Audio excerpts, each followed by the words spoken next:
Lukas Triada Putra, ayah Timothy Anugrah Saputra, membuat laporan di Mapolresta Denpasar, Bali. Lukas meminta polisi menyelidiki penyebab kematian anaknya.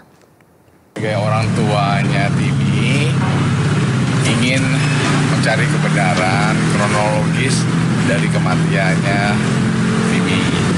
Karena yang selama ini kita terima itu beritanya masih simpang siur kronologis kematiannya. Oleh sebab itu saya serahkan kepada pihak kepolisian yang memang sudah jadi tugasnya mereka, karena saya pun juga nggak bisa untuk menangani masalah ini. Sementara itu, Menteri Pendidikan Tinggi, Sains dan Teknologi Indonesia, Priyan Yuliarto menyatakan telah membentuk tim investigasi guna menyelidiki kasus yang menimpa Timothy Anugrah Saputra, mahasiswa Sosiologi Universitas Udayana. Iya, terima kasih. Kami tentu sangat kaget dan sangat sangat prihatin ya dengan kejadian atau musibah yang menimpa Timothy Anugrah Saputra, salah satu mahasiswa di Universitas Udayana. Kami langsung sudah menghubungi dari rektor ya, Pak Rektor. Sudah kami hubungi, kami meminta penjelasan. Tentu kami menegaskan bahwa kami sangat berduka cita dan menaruh simpati terhadap korban maupun keluarga korban. Kami meminta juga pihak kampus untuk terus-menerus berkomunikasi, menjalin hubungan dengan pihak keluarga, apa yang dibutuhkan untuk bisa membuat kondisi lebih baik dari keluarga korban. Selain itu juga kami menegaskan bahwa kampus itu adalah ruang yang aman, harus aman dari tindakan kekerasan maupun pembulian. Kita sudah ada peraturan Permendikbud ya di tahun 2024.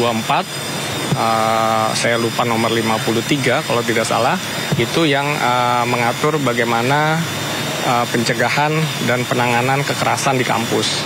Nah, kami juga sudah mendapatkan laporan dari Bapak Rektor bahwa pihak Rektor sudah membentuk tim untuk pertama menginvestigasi, mengecek apa yang sebenarnya terjadi, yang kemudian juga melakukan pendampingan baik untuk keluarga maupun pihak-pihak lain yang akan barangkali terhubung dengan kasus ini.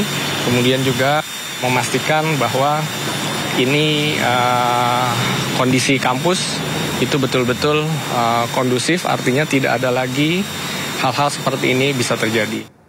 Kita beralih ke informasi lain, pemirsa. Aksi kekerasan diduga dilakukan kelompok kriminal bersenjata atau KKB kembali menelan korban di distrik DKI Kabupaten Yahukimo, Papua Pegunungan. Seorang warga sipil meninggal dunia usai menjadi korban tindak kekerasan. Anggota Satgas Operasi Damai Kartens beserta Polres Yahukimo mengevakuasi seorang pria berusia 40 tahun yang menjadi korban penganiayaan di distrik DKI Kabupaten Yahukimo. Diduga korban dianiaya orang tak dikenal yang diduga kuat simpatisan KKB. Korban sempat dievakuasi ke Rumah Sakit Umum Daerah DKI, namun nyawanya tidak dapat diselamatkan dan dinyatakan meninggal dunia akibat luka penganiayaan berat. Kasatgas Humas Operasi Damai Kartens Kombes Pol Yusuf Sutejo menyatakan aparat akan mengusut tuntas pelaku kejahatan kemanusiaan ini. Satgas Operasi Damai Kartens mengimbau seluruh masyarakat untuk tetap tenang, tidak terprovokasi dan segera melapor kepada aparat keamanan jika menemukan aktivitas mencurigakan di lingkungan sekitar. Yahukimo kembali berduka.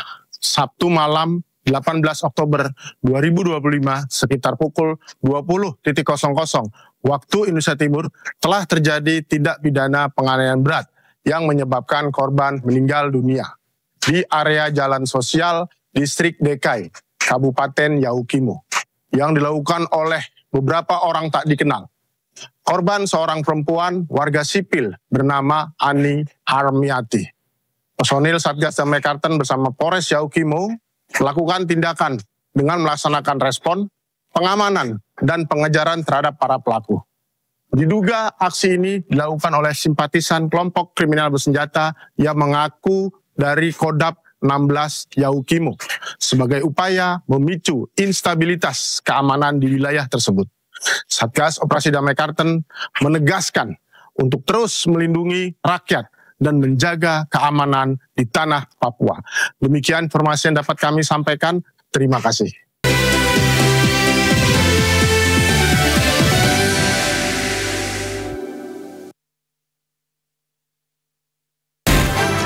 Sumber berita aktual tersaji lengkap di sini. 7 pelaku dalam kasus Hezbollah meluncurkan Belum mengetahui menjadi Sindo Today. Satres narkoba. Hujan deras disertai Mobil rombongan wartawan.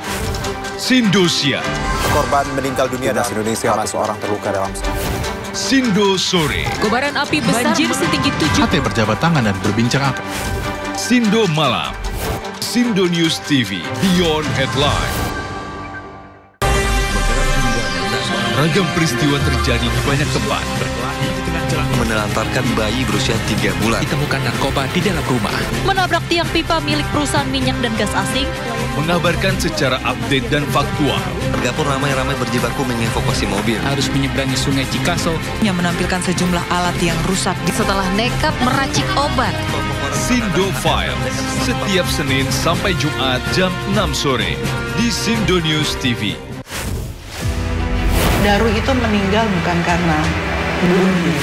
Ternyata banyak SPPD baru itu ingin mengejar jumlah pelayanan yang besar. Belum mereka mampu meyakinkan terima manfaat, kita stop sementara. Ini kalau trafficking itu selalu ada kaitannya dengan aparat investigasi dengan tuntas. Itu ya dilacak semuanya lah. Jangan lewatkan One on One. Senin pukul 8:30 malam. Di Sindo News TV. Program berita teraktual prime time Anda. Presiden Republik Indonesia tiba di Brussel, Belgia. Dugaan korupsi kuota haji. 1.000 rekening penerima bansos terindikasi judi online. Menggali banyak peristiwa dari beragam lokasi. Muhammad Riza Khalid jadi salah satu tersangka. Olah tempat kejadian perkara kasus tewasnya diplomat. Dapatkan informasi penting di Sindo Prime. Setiap Senin sampai Jumat jam 7 malam di Sindo News TV. Sumber dari berbagai sumber berita aktual. Sumber informasi, sumber inspirasi. Dari acara deklarasi bisa Saji lugas, tegas, dan berkelas. Hasil gelar perkara. Semuanya lengkap di sini. Sindo News TV Beyond Headlines.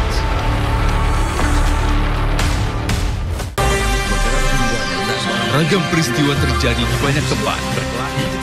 Menelantarkan bayi berusia 3 bulan. Ditemukan narkoba di dalam rumah. Menabrak tiang pipa milik perusahaan minyak dan gas asing. Mengabarkan secara update dan faktual.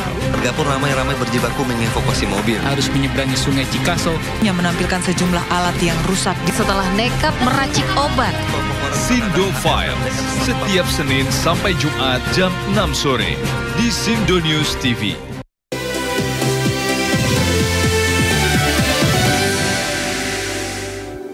Terima kasih masih di Sindo Malam. Pemirsa, pasca ratusan siswa keracunan usai menyantap menu makan bergizi gratis di Yogyakarta mengalami trauma. Beberapa anak mengaku trauma untuk menyantap menu makan bergizi gratis.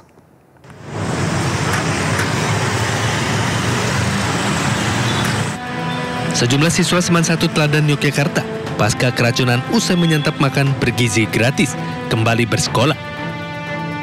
Kegiatan belajar mengajar di sekolah tetap berlangsung normal meski sebanyak 426 siswa dilaporkan mengalami gejala keracunan. Pasca kejadian ini, siswa mengaku trauma untuk kembali menyantap menu MBG. Kemarin mengaku trauma nggak Pak yang mengalami gejala keracunan itu Pak? Oh ya kemarin makanya pada hari kemarin hari Kamis itu kan terus sisa 420. Itu karena ada anak-anak yang Pak takut Pak masih trauma. Ya.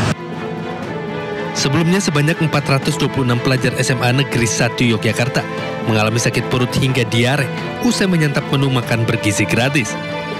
Menyusul kejadian tersebut, program MBG untuk sementara waktu terpaksa dihentikan hingga 2 minggu ke depan untuk dilakukan uji lab makanan yang disantap oleh para siswa.